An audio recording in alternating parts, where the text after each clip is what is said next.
بسم الله الرحمن الرحيم، وأفضل الصلاة وأتم السلام على نبينا محمد وعلى آله وصحبه ومن تبعهم بإحسان إلى يوم الدين وسلم تسليما. أما بعد، أسأل الله تبارك وتعالى أن يرزقنا علما نافعا والعمل الصالح، وأن يجعل هذا اجتماعا مرحوما، ولا يجعل فينا ولا من بيننا شقيا ولا محروما، وأن يفتح لنا فتوح العلماء والعارفين، اللهم آمين.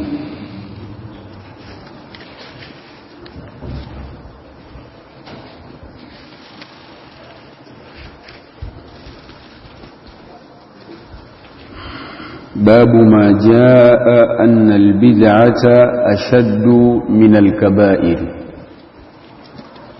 mlango unaoeleza ma jaa, yale yaliokuja, anna albid'ata, kwamba bid'a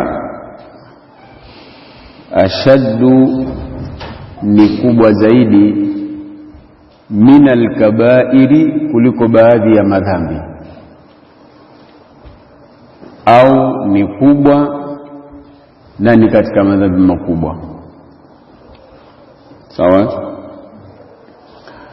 Na tunaposema bid'a ni kuzusha jambo katika dini ambalo halina dalili katika Qur'ani wala katika hadithi za Mtume alayhi salatu wassalam.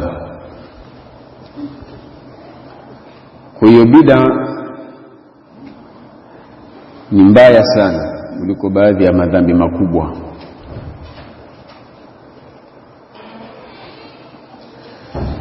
لقوله عز وجل إن الله، حقيقة الله سبحانه وتعالى، لا يغفر حسمه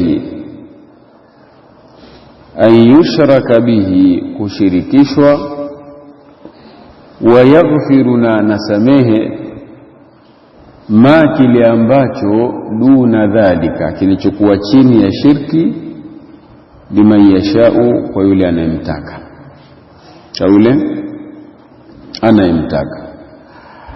Na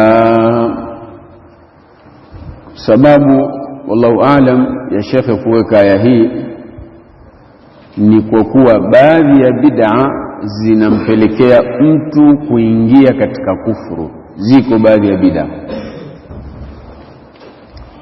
bid'a zinagawanyika. Mfano kama bid'a za kutufu katika makaburi.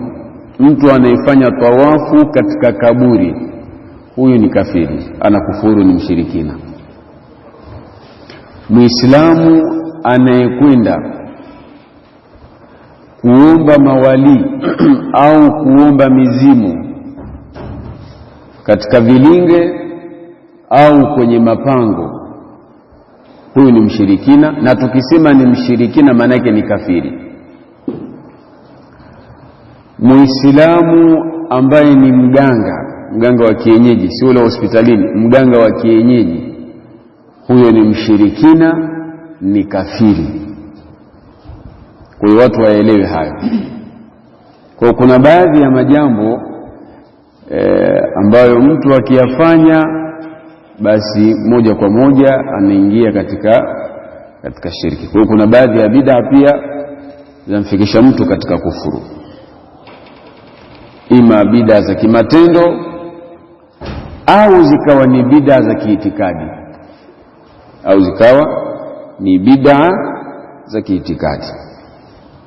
au hata bid'a za kimaneno. Mtu akiwa na maneno yake ya ajabu, mfano maneno ya kutaka misaada kwa watu waliokufa, maneno hayo ni shirki na yanamtoa mtu katika Uislamu. Wa qawlihi ta'ala, faman azlamu, hakuna dhalimu zaidi mimman, kuliko yule ambaye iftara, aliyemzulia au aliyezua, ala Allahi, kwa Allah, kadhiban, uongo. Faman adlam, hakuna dhalimu zaidi, mimman iftara, kuliko yule aliyemzulia ala Allahi, Allah subhanahu wa ta'ala, kadhiban, uongo, liyudilla an-nasa, ili awapoteze watu, bighairi ilmin, bila ya kuwa na ilmu. Hakuna dhalimu kama huyo. Wa qawlihi ta'ala, liyahmilu awzarahum, na wayabebe madhambi yao. Liyahmilu awzarahum, na wayabebe madhambi yao, kamilatan, yakiwa yamekamilika, yauma alqiyamati, siku ya kiyama. Wa min awzari, na miongoni mwa yale madhambi, alladhina, ya wale ambao, min awzari, na katika yale madhambi, alladhina, ya wale ambao, yudhillunahum, waliowapoteza, bighairi ilmin, bila kuwa na ilmu.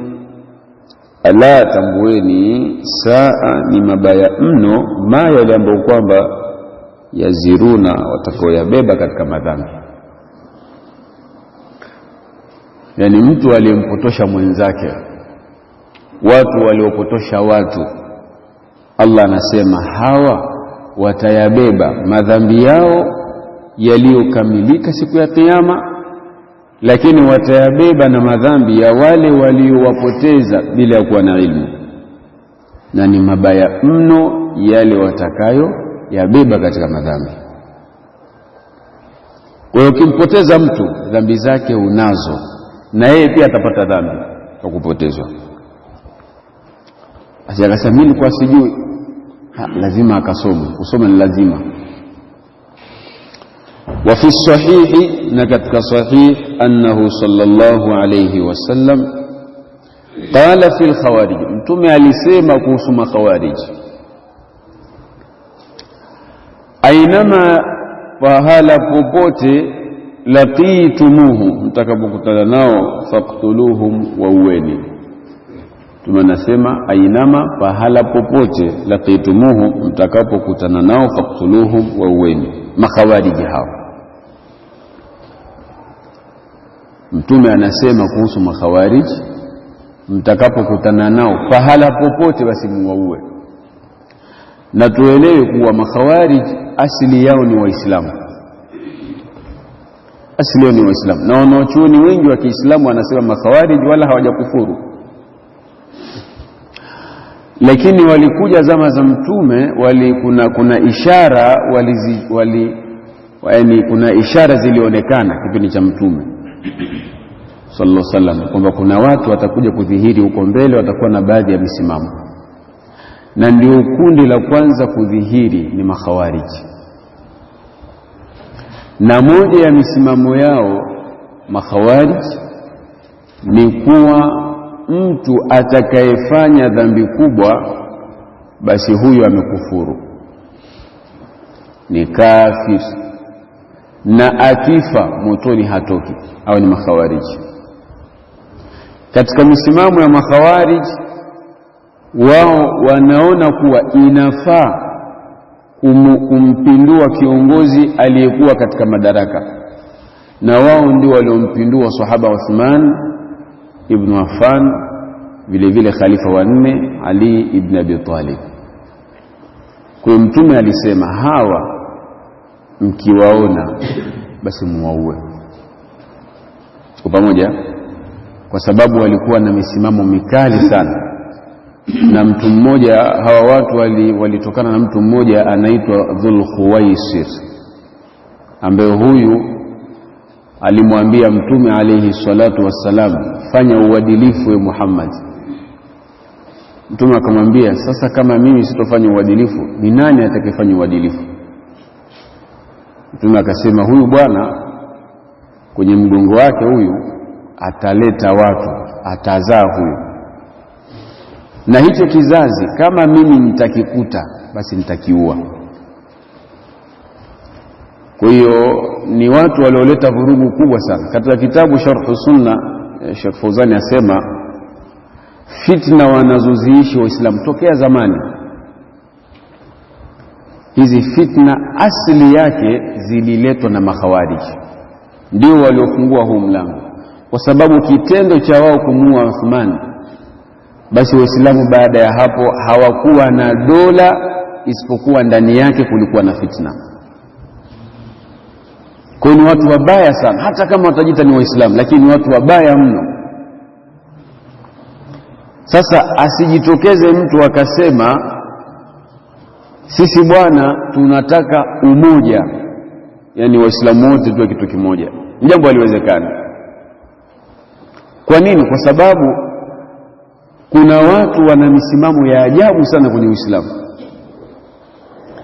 Haya, kama makhawariji kama hawa ambao wametoa ishara mbele ya Mtume alayhi salatu wasallam kwamba huko mbeleni huko watakuja kuwa wengi na wataleta balaa, nani Waislamu, lakini Mtume akasema mimi nikiwadiriki hawa nitawaua.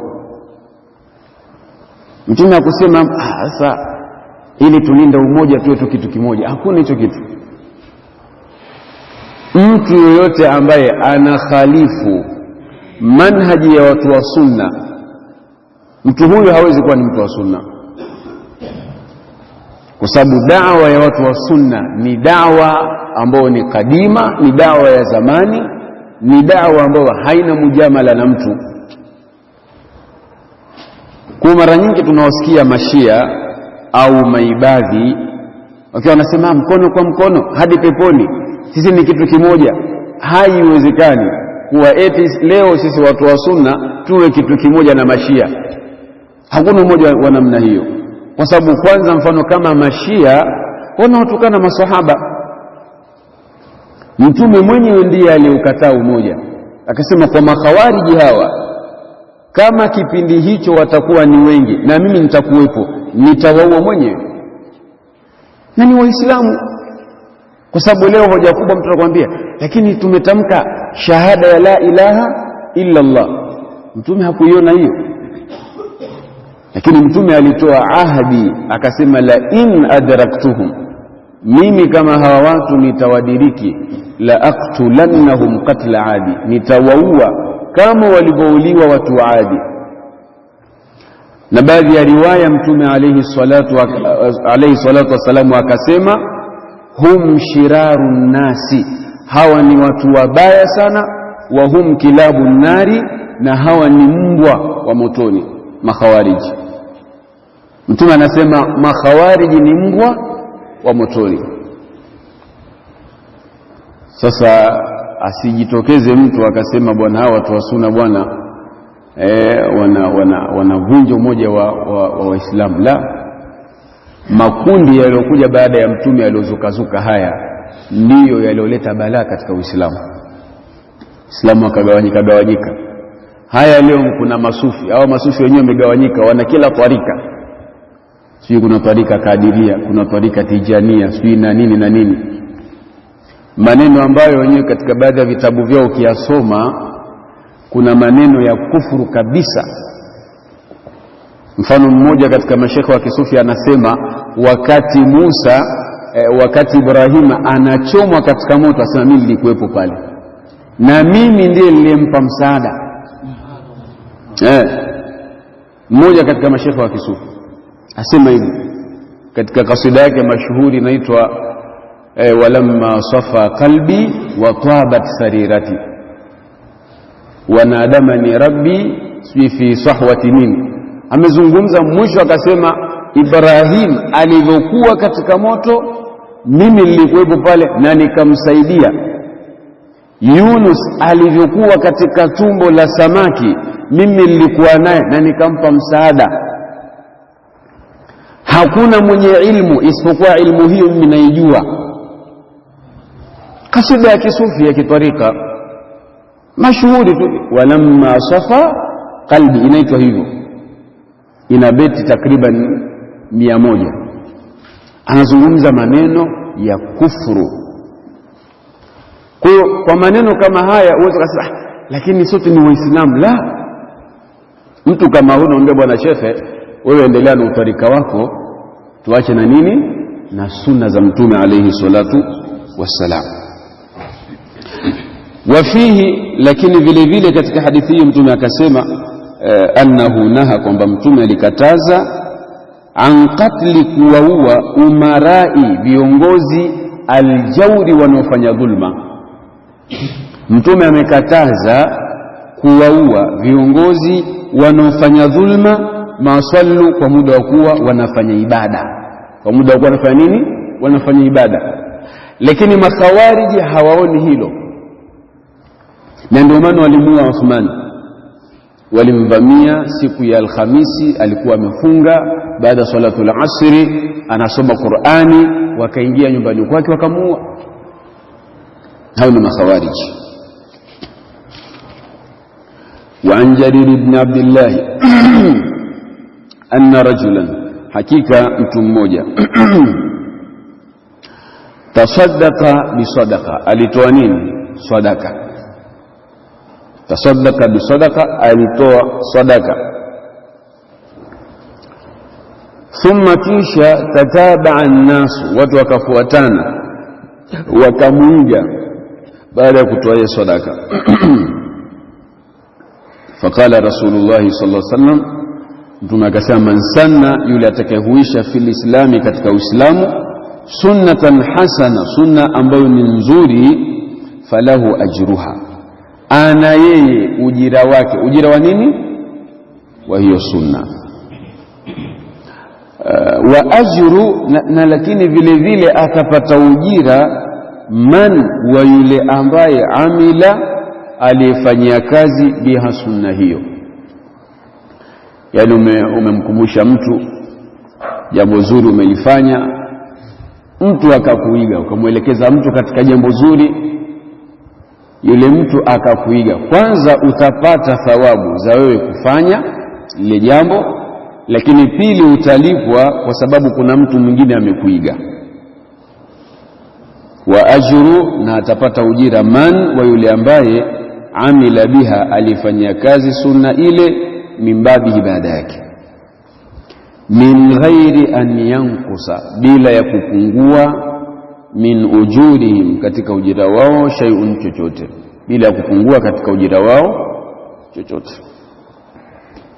Yani kama malipo ya kuhuisha sunna ni 10, kama ni 10 utapata 10, na yule atakayekufuata pia atapata nini, 10, bila ya kupunguziwa mtu yote, kwamba sasa huyu kwa sababu yeye anaiga tumpunguzie kidogo tumpe yule kule aliyehuisha. La, kila mmoja atapata ujira wake bila ya kupungua katika ujira wao chochote. Waman sanna fil islam, na yule atakayehuisha katika Uislamu, sunnatan sayyi'a, sunna mbaya, kana alayhi wizruha, inakuwa juu yake madhambi yake. Kana alayhi, yanakuwa juu yake, wizruha, madhambi yake, yanatapata madhambi ya hiyo sunna aliyohuisha. Wa wizru, na madhambi man, yule ambaye amila biha, atakaifanyia kazi sunna hiyo. Kwa sunna yaweza ikawa mbaya na sunna yaweza ikawa nzuri. Min ghairi an yankusa, bila ya kupungua, min auzarihim, katika madhambi yao, shay'un, chochote. Rawahu Muslim. Walahu, na yeye, nani huyo? Muslim. Mithlahu, mfano wa hadithi kama hii, min hadithi ambayo ni hadithi iliyosimuliwa na Abu Huraira. Walafdhuhu, lakini tamko lake limekuja hivi, man daa ila hudan, man, yule ambaye, daa, atakayeita watu, ila hudan, katika mwongozo. Thumma qala, kisha mwishoni mtume akasema, wa man daa ila dhalala, na yule atakayeita watu katika nini, katika upotevu. Kila mmoja ana malipo yake bila ya kupunguziwa chochote. Babu ma jaa anna Allah ihtajaza at-taubata ala sahibi al-bid'ah. Babu ma jaa, mlango unaeleza yale yalokuja, anna Allah, wa Allah subhanahu wa ta'ala, ihtajaza at-tauba, ameizuia toba ala sahibi bid'a, kwa mtu wa bid'a. Allah amezuia toba kwa mtu wa bid'a. Hadha marwiyo, maelezo haya yani kwamba mtu wa bid'a bwana toba yake ni ngumu, yamepokelewa katika hadithi ya Anas,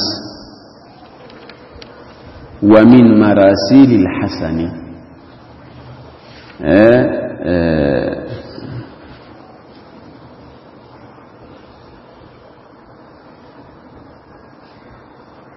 Naam, na katika maneno ya Hasan, tunaposema marasil tunakusudia maneno ambayo yanaitwa ni mursal. Na tukisema mursal ni yale maneno ambayo tabi'i hakumuona mtume wala hakumsikia, lakini anasema amesema mtume. Maneno yake huitwa nini? Mursal. Yakiwa mengi huitwa nini? Marasil. Tuko pamoja? Yani tabi'i yeye hajamuona mtume, alafu tabi'i anasema amesema mtume. Sisi tunaelewana hapo?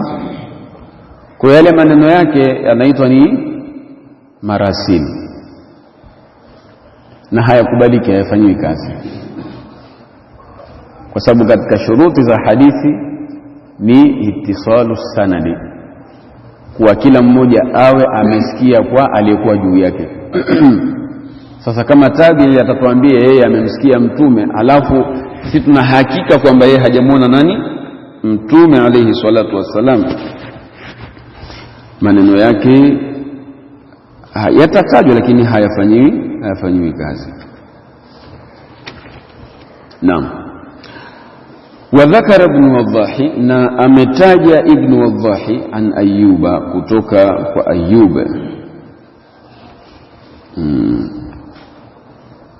Qala, amesema Abu Ayyub, amesema Ayyub, kana indana rajulu,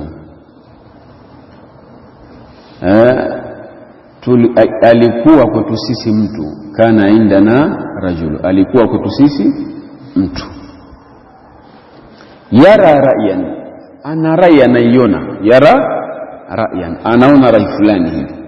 Yani maana yake tulikuwa na mtu fulani, ni mtu wa sunna, alikuwa na rai nzuri tu ambayo anaiona, anaifanyia kazi. Fatarakahu, kisha baadaye ile rai, ule mtazamo aliokuwa nao watu wa sunna akauacha. Fatarakahu, akauacha ule mtazamo aliokuwa nao mwanzo. Ayub asema, faataitu Muhammad ibn Sirina, nikamwendea Muhammad ibn Sirina, fakultu, nikasema kumwambia, ash'arta, hivi umetambua, anna fulanan, huwa fulani, taraka ra'yahu, ameacha nini? Rai yake. Hivi umetambua huwa fulani, taraka ra'yahu, ameacha rai yake, umejua hilo? Qala, Muhammad ibn Sirina akasema, unzur, ebu angalia, ila madha, kwa jambo gani, yatahawalu, atabadilika. Ila madha, katika jambo gani, yatahawalu, atabadilika. Yani kama ameacha mtazamo wa watu wa sunna, hebu angalia anakwenda kwenye mtazamo upi. Sawa? Mfano mtu akaacha mtazamo wa Uislamu akaritadi, tunaangalia anakwenda wapi?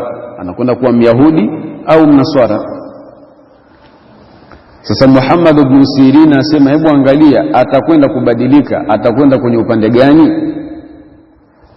Inna akhir alhadithi, hakika mwisho wa ile hadithi ya mtume, ashaddu alaihim, ni kali sana kwao, min awwalihi, kuliko mwanzoni mwake. Yani mtume alipozungumza makhawariji, mwanzo wa maneno yake mtume hakuzungumza kwa ukali, lakini mwisho wa hadithi mtume alizungumza kwa nini? Kwa ukali. Inna akhira, kwa maana huyu mtu alikuwa ni mtu wa sunna, lakini baadaye yule bwana akaacha rai ya watu wa sunna, akawa sasa rai zake zote ni za kikhawariji. Tumeelewana hapo? Rai zake zote zikawa ni za kikhawariji.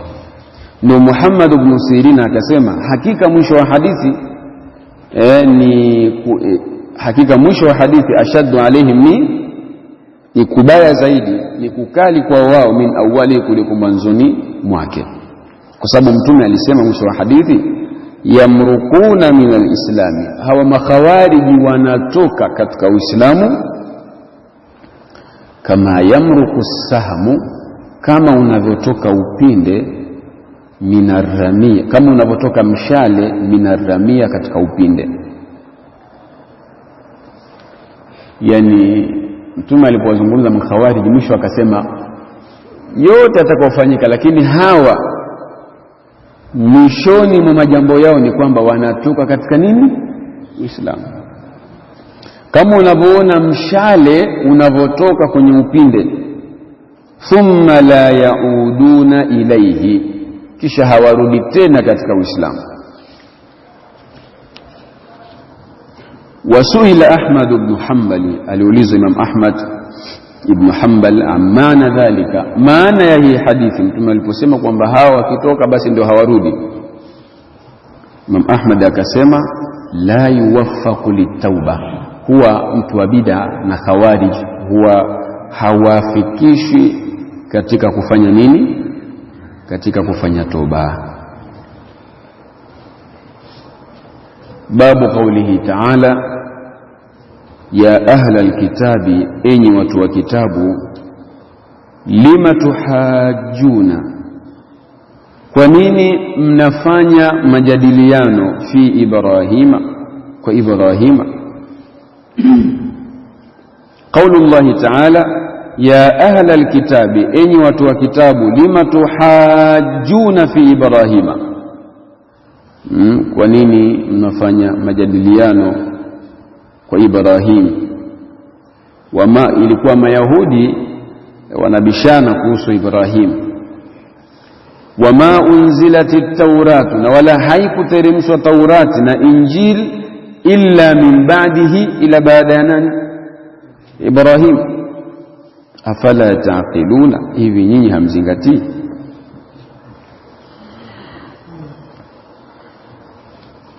Ha antum, hivi nyinyi, haulai, manake ya haula, msema hapa ha antum haula, kuna harfu nida imeondoshwa. Ha antum asema zitakuja tu. Ni kitabu gani tu?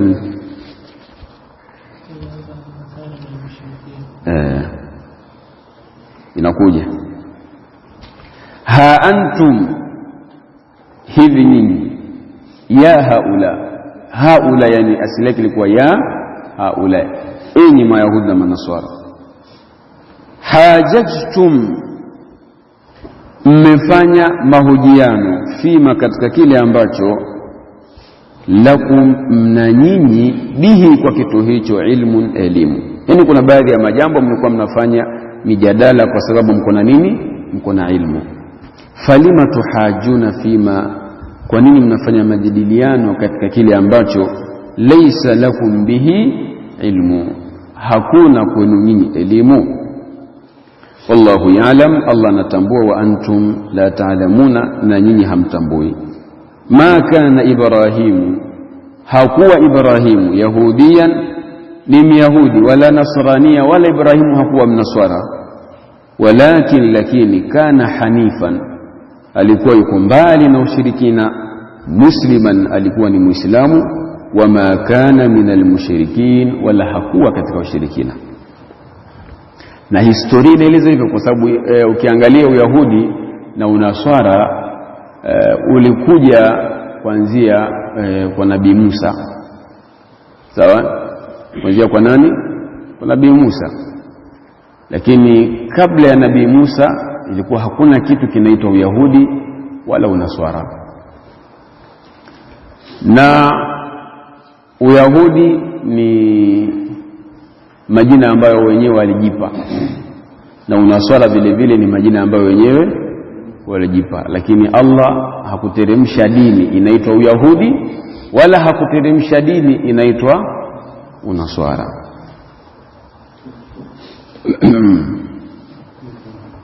Wa qawluhu ta'ala wa man yarghabu, na yule atakayepuuza. Wa man yarghabu, na hakuna mwenye kupuuza. Hizi man kuna muda zinakuwa na maana ya an-nafi, faman adlamu, hizo zinakuwa na maana ya an-nafi. Hata Jalaluddin Suyuti au mahali yake ya tafsiri huwa anapenda kutafsiri kwa ma, faman adlamu au la adlamu, au baadhi ya maeneo ambapo kuna hal pia na maana anaweza kufasiri kwa maana ya ma, hal jazaa'ul ihsan, ay ma jazaa'ul ihsani illa al-ihsan. Kwa hiyo Allah asema wa man yarghabu an millati Ibrahima, na hakuna anayepuuza mila ya Ibrahim illa man, ila ni mtu ambaye safiha nafsahu, ameitia upumbavu nafsi yake. Hakuna anayepuuza mila ya Ibrahim ila ni mtu ambaye ameitia upumbavu nini? Nafsi yake. Walaqad istafainahu, na kwa hakika tulimchagua Ibrahim fi dunya, katika dunia. Wa innahu, na kwa hakika yeye fil akhirati, akhira, lamina salihina, ni katika watu wema. Na yeye akhira ni katika watu wema. Wa fihi, na ndani ya mlango huu vile vile kuna hadithi ya makhawarij, wakati taqaddama, na imeshatangulia. Yani mlango huu vile vile unaweza maudhui yake ikaendana na hadithi ya nini, ya makhawarij, lakini chakasema hiyo ishatangulia, haina haja ya kuletwa tena hapa. Wa fihi, na katika na ndani ya mlango huu vile vile, annahu sallallahu alaihi wasallam qala, hakika mtume sallallahu alaihi wasallam alisema, inna ala abi fulani, hakika watu wa abi fulani, laisu li, hawakuwa kwangu, laisu li, hawakuwa kwangu, bi awliya, ni vipenzi.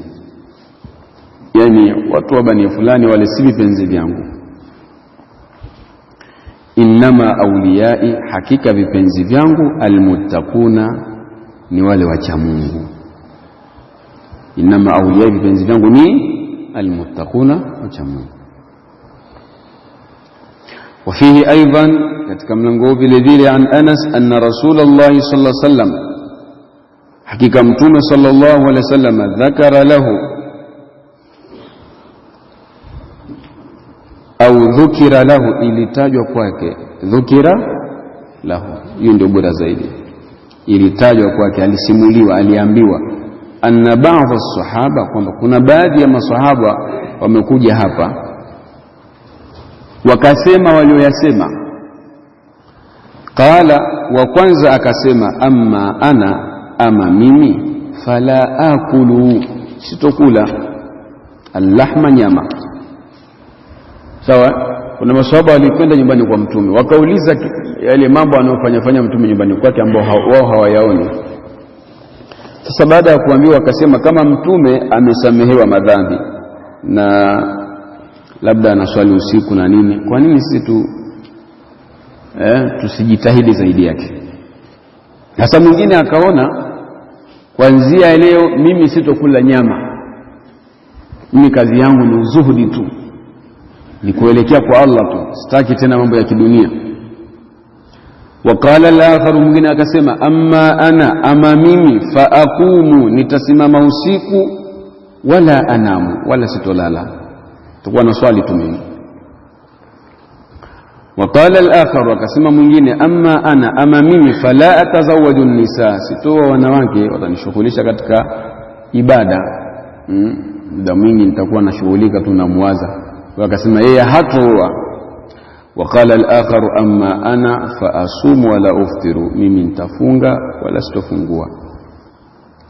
Faqala sallallahu alaihi wasallam, Mtume alayhi salatu wassalam akasema, lakini mimi aqumu wa anamu, nasimama usiku na nalala, wa asumu na nafunga, wa uftiru na nafungua.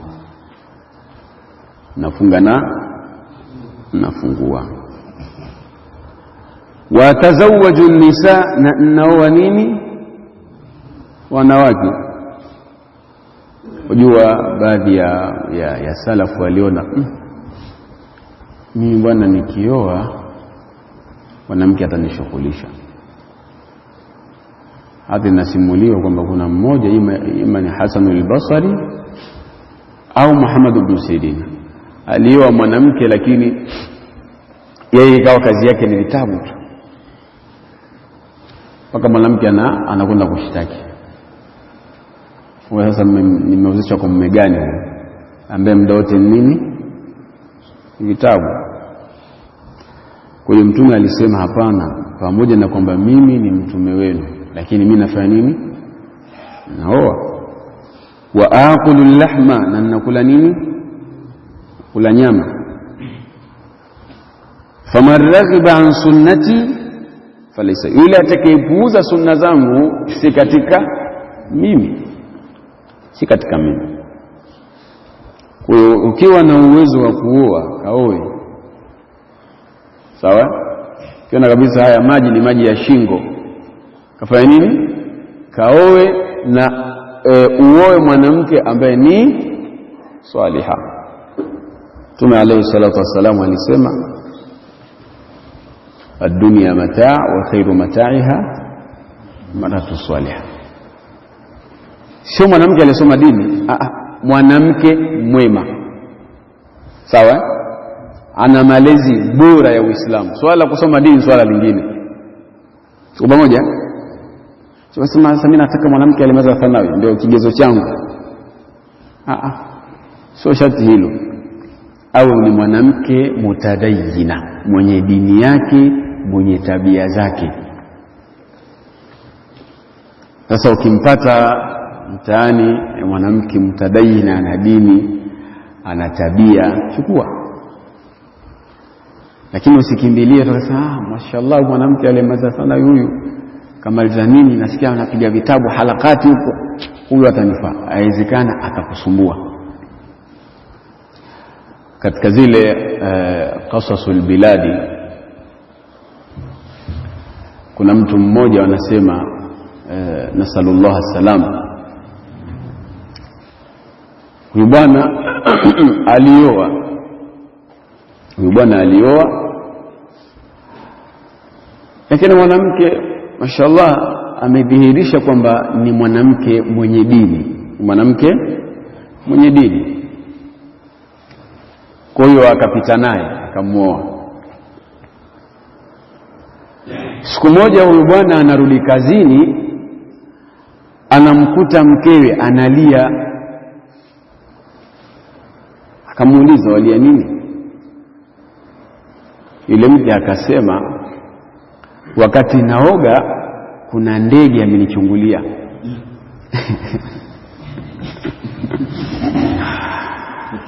Kuna ndege amenichungulia. Kwa hiyo analia kwamba kwa nini ndege amenichungulia? Kwa hiyo jamaa akasema, mashaallah, hapa nimepata mke bwana. Kama mpaka ndege akimchungulia analia kwa hofu, basi huyu ni mke. Basi siku zimekwenda na nini? Sasa siku nyingine anarudi kazini, anarudi nyumbani kwake, anamfumania mkewe. Anamfumania mkewe, ndio anajiuliza sasa, huyu ndio yule aliyekuwa analia kwamba amechunguliwa na ndege? Baada ya pale yule bwana, kwa sababu alimdhania vizuri mke wake, ikabidi kwa hasira yule bwana akaondoka katika ule mji, akaona bora akatafute maisha mbele kwa mbele. Sasa yule bwana ameingia katika mji mwingine, akapita katika nyumba ya kiongozi mkubwa wa mji. Alipopita pale akakuta kuna mkusanyiko mkubwa wa watu. Akauliza, hapa jamani, mbona naona watu wamekusanyika, pamefiwa? Ndio, wala hapajafiwa hapa, pana nini?